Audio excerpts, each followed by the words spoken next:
जय हिंद दोस्तों। आज हम लोग संज्ञा के विकार के विषय में अध्ययन करेंगे। पिछले वीडियो में हम लोगों ने संज्ञा के विकार के विषय में अध्ययन किया था, लेकिन वो पार्ट 1 था जिसमें हमने लिंग के विषय में विस्तृत चर्चा की थी। आज हम लोग शेष भाग को पढ़ेंगे। तो शेष भाग में जैसे पिछले वीडियो में बताया गया था आपसे कि संज्ञा के विकार लिंग, वचन और कारक 3 होते हैं। तो लिंग पढ़ चुके हैं, अब हम वचन पढ़ेंगे। ठीक है। वचन देखिए, सबसे पहले जानेंगे वचन क्या है। तो संज्ञा अथवा सर्वनाम के शब्द जिसके द्वारा एक या अनेक होने का बोध होता है वो वचन कहलाते हैं। ठीक है, इसको आप सुन करके परिभाषा नोट कर लीजिएगा। तो वचन देखिए, वचन कितने प्रकार के होते हैं? वचन 2 प्रकार के होते हैं।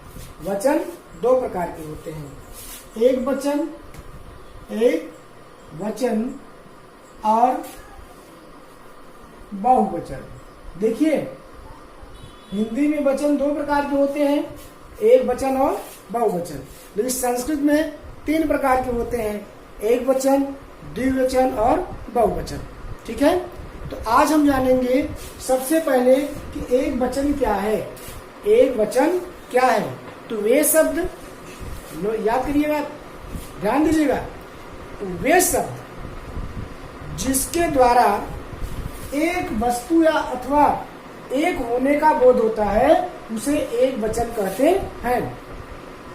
जिस शब्द के द्वारा एक होने का आभास होता है, बोध होता है, उसे एक वचन कहते हैं। जैसे लड़का, लड़का क्या है? एक वचन है। किताब, किताब एक वचन है। बकरी, बकरी एक वचन है, एक बकरी का बोध हो रहा है। यहाँ किताब, एक किताब का बोध हो रहा है, और यहाँ लड़का, एक लड़के का बोध हो रहा है। तो वे शब्द जिनसे एक होने का बोध होता है एक वचन कहलाते हैं। और वे शब्द जिनसे एक से अधिक अर्थात अनेक का बोध होता है वे बहुवचन कहलाते हैं। वे शब्द कैसे होते हैं? बहुवचन होते हैं। जैसे लड़कियां, लड़कियां, लड़कियां शब्द जो है ये बहुवचन है। ठीक है। किताबें, किताबें, किताबें शब्द जो है ये बहुवचन है। और बकरियां, बकरियां, बकरियां शब्द जो है ये बहुवचन है। देखिए, लड़का एक वचन, लड़कियां बहुवचन, किताब एक वचन, किताबें बहुवचन, बकरी एक वचन और बकरियां बहुवचन। ठीक है। तो हम उम्मीद करते हैं कि आप एक वचन बहुवचन का तात्पर्य समझ गए होंगे। अब हम पढ़ते हैं कि एक वचन और बहुवचन, इसमें विशेष क्या चीज है, इसका उपयोग कब होता है, कौन से शब्द, हम कुछ शब्द ऐसे होते हैं जो हमेशा बहुवचन के रूप में उपयोग होते हैं, कुछ ऐसे होते हैं जो हमेशा एक वचन के रूप में होते हैं, कुछ ऐसे होते हैं जो एक वचन से बहुवचन बनाए जाते हैं। तो ऐसे भी कुछ नियम हैं। अब हम उसके विषय में अध्ययन करते हैं। आइए देखिए, देखते हैं कि बहुवचन के विशेष क्या है। देखिए, विशेश, हम वचन के बारे में विशेष रूप से अध्ययन करेंगे। क्या करेंगे कि पहले देखिए, कुछ शब्द ऐसे होते हैं जो सदैव बहुवचन के रूप में प्रयोग होते हैं। कुछ शब्द ऐसे होते हैं जो सदैव बहुवचन के रूप में प्रयोग होते हैं। जैसे प्राण, प्राण, हम क्रम से अध्ययन करेंगे। एक है कुछ शब्द सदैव बहुवचन होते हैं, बहुवचन होते हैं, बहुवचन होते हैं। देखिए, कुछ ऐसे शब्द होते हैं जिनका प्रयोग हम सदैव बहुवचन के रूप में करते हैं। जैसे प्राण है, प्राण सदैव बहुवचन होता है। प्राण शब्द जो है ये सदैव बहुवचन होता है। उसके बाद दर्शन है, दर्शन शब्द जो है ये बहुवचन है, दर्शन शब्द बहुवचन है। आंसू, आंसू शब्द भी क्या है, बहुवचन है। ठीक है। अब देखिए कुछ शब्द ऐसे भी होते हैं जो सदैव एक वचन में प्रयोग होते हैं, इसको भी देखते हैं हम। दूसरा विशेषता क्या है, कुछ शब्द सदैव एक वचन होते हैं, एक वचन होते हैं। देखिए ऐसे शब्दों में है माल, क्या है, माल। माल शब्द जो है ये एक वचन शब्द है। ठीक है, एक वचन है। जनता, जनता जबकि कई व्यक्तियों के समूह से बनता है, तो जनता जो है, जनता ये एक वचन है, जनता एक वचन है। सामान देखिए कई वस्तुओं को मिलाकर सामान होता है, लेकिन ये क्या होता है, एक वचन होता है। दूध देखिए यह भी दूध क्या होता है, एक वचन है। ठीक है। तो कुछ शब्द ऐसे हैं जो सदैव बहुवचन में प्रयोग होते हैं, जैसे प्राण है, दर्शन है, आंसू है। और कुछ शब्द ऐसे हैं जो एक वचन में सदैव प्रयोग होते हैं, एक वचन में, वो है माल है, जनता है, सामान है और दूध है। ठीक है। देखिए और बहुवचन का प्रयोग कहाँ होता है। तीसरा देखिए आदर देने के लिए, कहाँ, आदर देने के लिए बहुवचन का प्रयोग होता है। किसका प्रयोग होता है, बहुवचन का प्रयोग किया जाता है। ठीक है। आदर देने की, जैसे कि आप बैठ जाएं, क्या होता है, जो बड़े हैं उनके लिए कहा जाता है कि आप बैठ जाएं। ठीक है। अगर आप कहेंगे, बोलेंगे कि आप बैठ जाओ, जो लगता है उसमें सम्मानजनक शब्द महसूस नहीं होता है। और जो कहा जाता है कि आप बैठ जाएं, तो उसमें सम्मान महसूस होता है। ठीक है। दूसरी बात यह है कि दूसरा वाक्य, जैसे पिताजी आ रहे हैं, क्या है, पिताजी, जबकि पिताजी क्या है, एक है। ठीक है। पिताजी आ रहे हैं, तो सम्मान देने के, ठीक है, क्लियर हुआ कि सम्मान देने के लिए भी बहुवचन का प्रयोग होता है। ठीक है। आप देखिए एक शब्द होता है अनेकों। आपको थोड़ा सा बात बता दें कि एक शब्द होता है अनेकों शब्द जहां लिखा रहता है, यह शब्द क्या है, रांग है। एक बहुवचन है और अनेक बहुवचन है।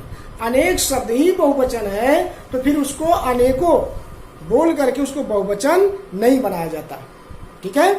क्लियर हुआ कि अनेक शब्द, जहां अनेकों लिखा है वह जो है अशुद्ध है, अनेक होना चाहिए, अनेकों नहीं होना चाहिए। ठीक है।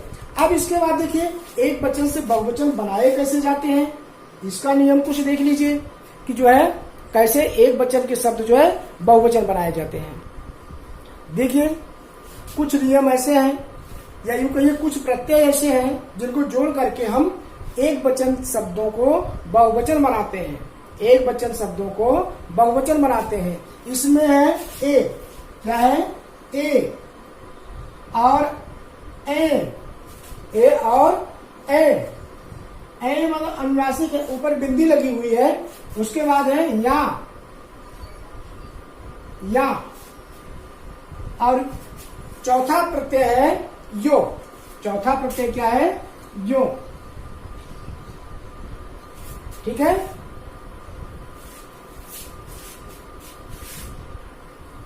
चौथा प्रत्यय ओ है, क्या है, ओ।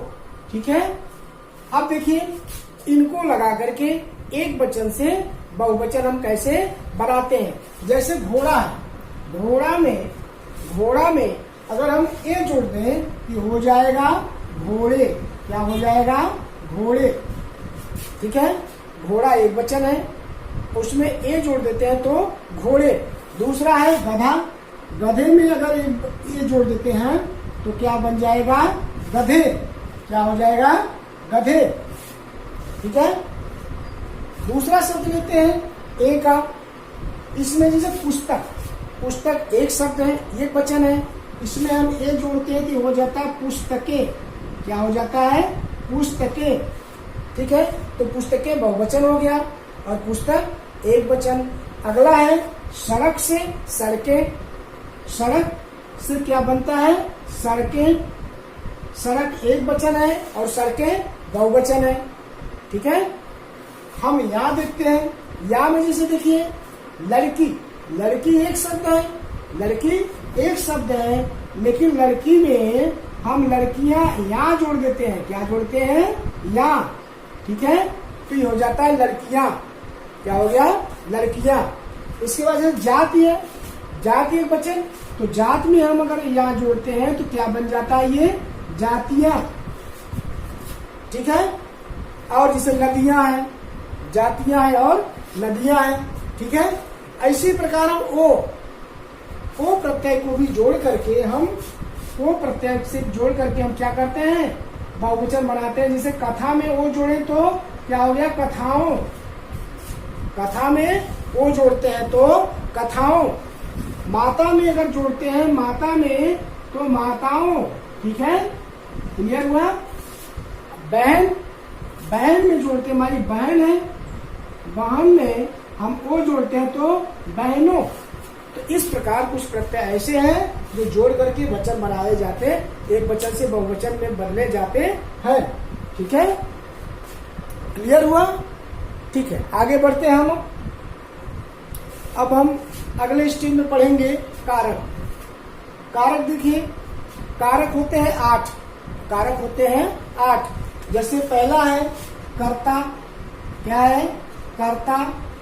फिर दूसरा है कर्म, तीसरा है करण, ठीक, चौथा है संप्रदान, संप्रदान, और पांचवा है अपादान, छठवां है, अपादान के बाद छठवां आता है संबंध, संबंध, और यह है अधिकरण, अधिकरण। ठीक है, अधिकरण के बाद आता है संबोधन। क्या आता है? संबोधन। देखिए ये कारक है। ठीक है, कारक 1, 2, 3, 4, 5, 6, 7 और 8।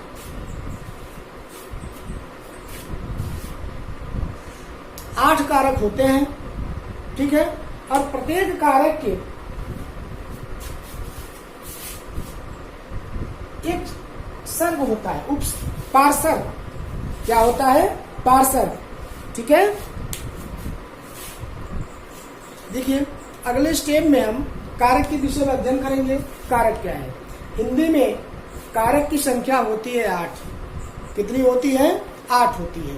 ठीक है, तो और प्रत्येक कारक के चिन्ह होते हैं जिसको हम पार्सर्ग कहते हैं। तो सबसे पहले हम जानते हैं कि कारक है क्या चीज, कारक क्या चीज है। तो कारक की परिभाषा है संज्ञा या सर्वनाम। संज्ञा या सर्वनाम का क्रिया से संबंध स्थापित करने वाले, संज्ञा सर्वनाम का, संज्ञा या सर्वनाम का क्रिया से संबंध स्थापित करने वाले शब्द कारक कहलाते हैं। ठीक है, यानी संज्ञा का या सर्वनाम का जो संबंध क्रिया से स्थापित करता है जो शब्द, वो कारक कहलाता है। ठीक है, इसकी परिभाषा आप नोट कर लीजिएगा, सुन करके लिख लीजिएगा। अब देखिए हिंदी में कारक होते हैं 8। कितने होते हैं? 8। पहला है कर्ता। क्या है? कर्ता। ठीक है, अब देखिए प्रत्येक कारक के एक चिन्ह होता है जिसको हम कारक चिन्ह कहते हैं या पार्सर्ग कहते हैं। क्या कहते हैं? पार्सर्ग। थोड़ा सा हम यहाँ अलग से चार्ट टाइप बना देते हैं जिसमें कुछ कंसेप्ट और अच्छा क्लियर हो जाएगा।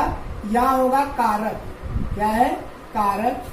यहाँ चिन्ह रहेगा, चिन्ह को ही पार्सर्ग भी कहते हैं। क्या कहते हैं? पार्सर्ग। ठीक है, और यहाँ जो है अगले स्टेप पर रहेगा उनके प्रयोग। कैसे हम पहचानेंगे? प्रयोग या पहचान, प्रयोग या पहचान, ठीक है, प्रयोग या पहचान।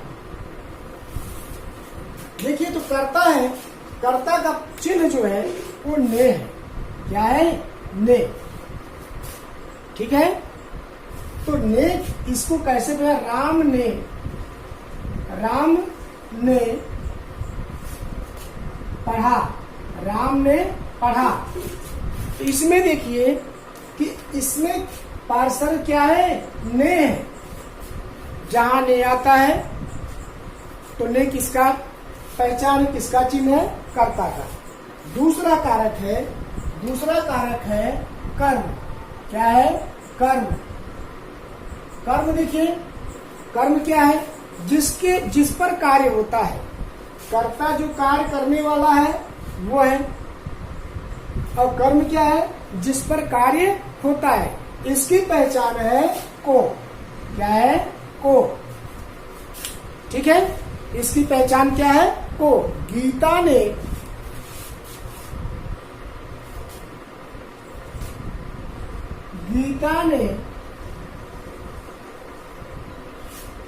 पुस्तक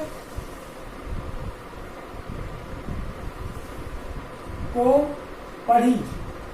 देखिए, गीता ने पुस्तक को पढ़ी। कभी कभी किसी किसी वाक्य में को साइलेंट रहता है, दिखता नहीं है, ठीक है।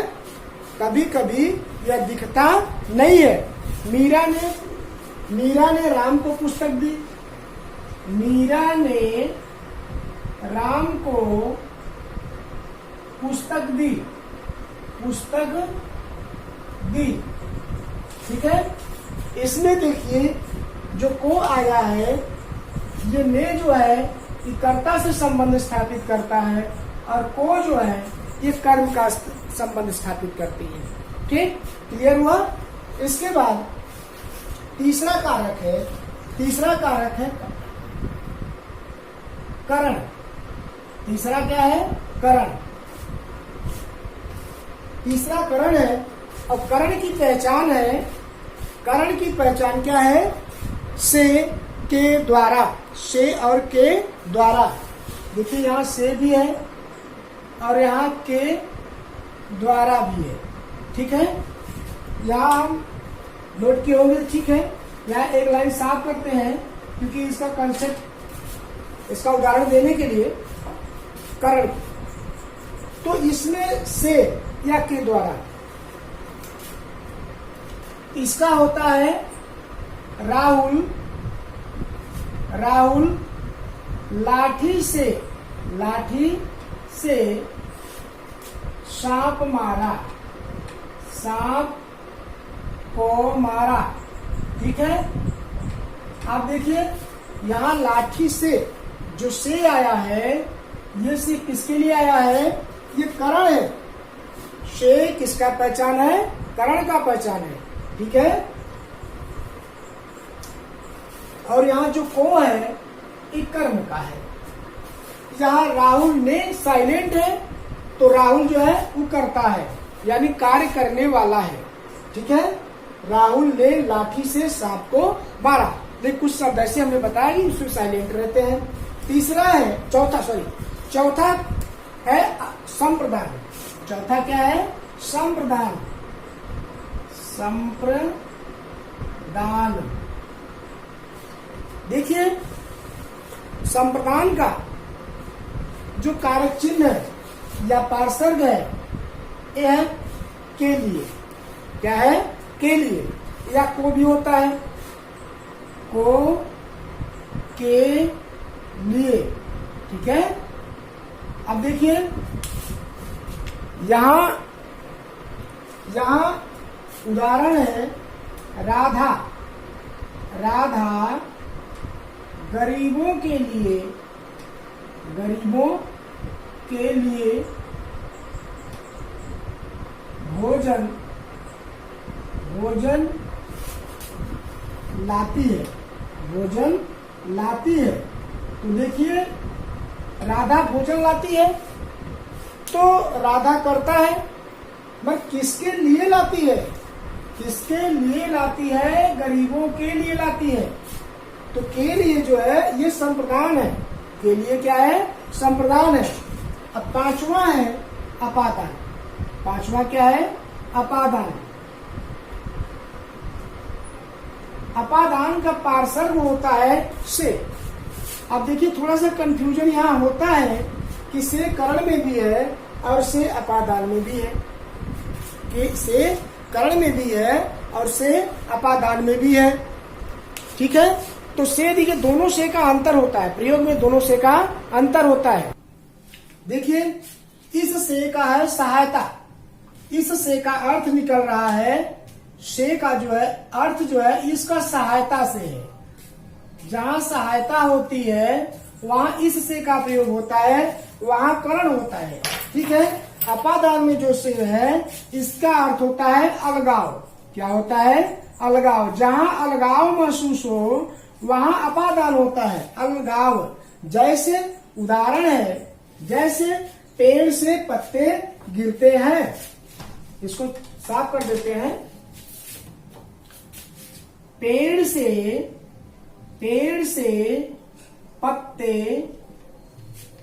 पत्ते गिरते हैं, तो गिरते हैं। अब देखिए यहां जो है ये पत्ते जो है पेड़ से अलग हो रहे हैं। इस से में पत्ते जो है वो पेड़ से अलग हो रहे हैं, इसलिए क्या हुआ, अपादान। लेकिन यहाँ जो से है वो लाठी से सांप को मारने में सहायता कर रहा है। ठीक है, इसलिए यहाँ से जो है वो क्या हुआ, करण हुआ, और यहाँ से जो है अपादान हुआ। जैसे एक उदाहरण और लेते हैं कि वे कमरे से बाहर आए।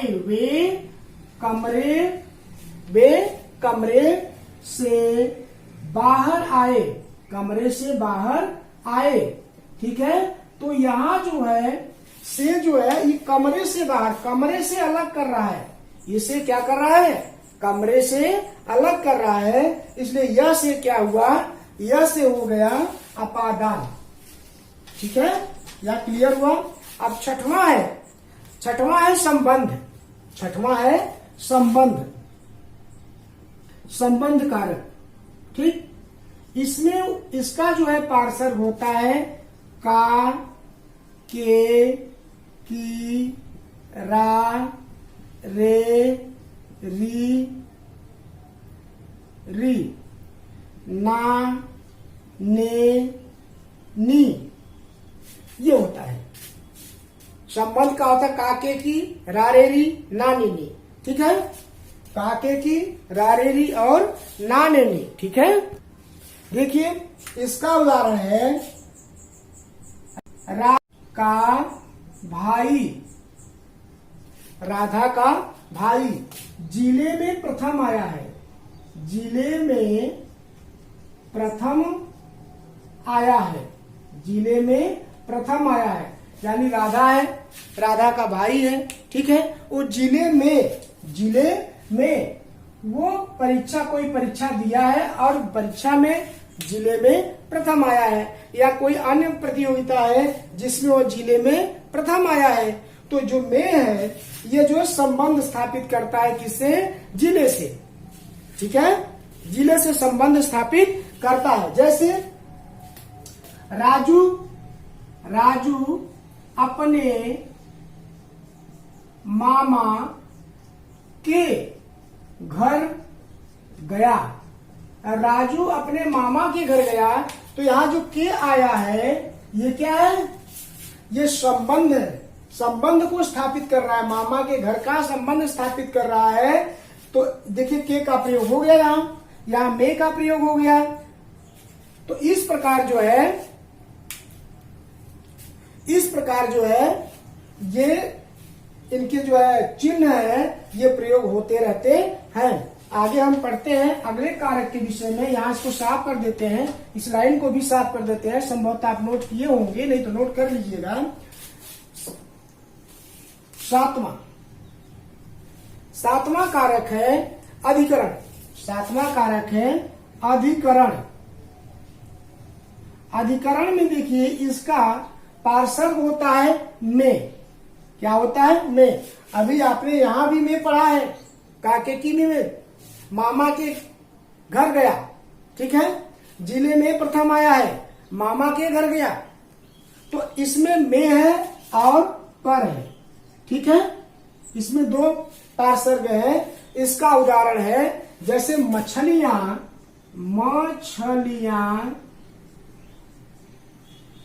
जल में है, मछलियां जल में है, ठीक है। तो ये मछलियां जल में है, इसमें समाहित है। संदर्भ ये संबंध स्थापित नहीं कर रहा बल्कि उसी में समाहित है, ठीक है। रवि, दूसरा उदाहरण है रवि मेज पर बैठा है, मेज पर बैठा है। तो देखिए रवि बैठा है, बैठना तो क्रिया है, लेकिन यहाँ पर जो है ये क्या है, ये अधिकरण है। मछलियां जल में है, या कहिए मछलियां जल में तैर रही है, तो तैरना तो क्रिया हो गया। मछलियां करता है, लेकिन जो जल में है, में जो आया है, तो ये क्या है, ये अधिकरण का संकेत करता है। अब लास्ट में है, अंतिम कारक है संबंध कारक। क्या है, संबंध कारक, सॉरी संबंध नहीं, माफ कीजिएगा, संबोधन। क्या है, संबोधन। संबोधन, इसमें इसका पहचान है, इसका पार्सर्ग है हे, हो, हरे, अरे इत्यादि आते हैं। ये जो इसके पार्सर्ग है, ठीक है। जैसे हम इसका उदाहरण लेते हैं, हे राम, ठीक है, हे राम, ठीक।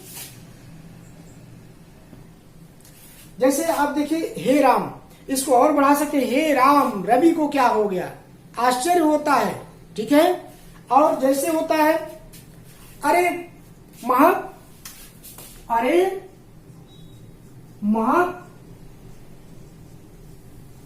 तुम कब आई,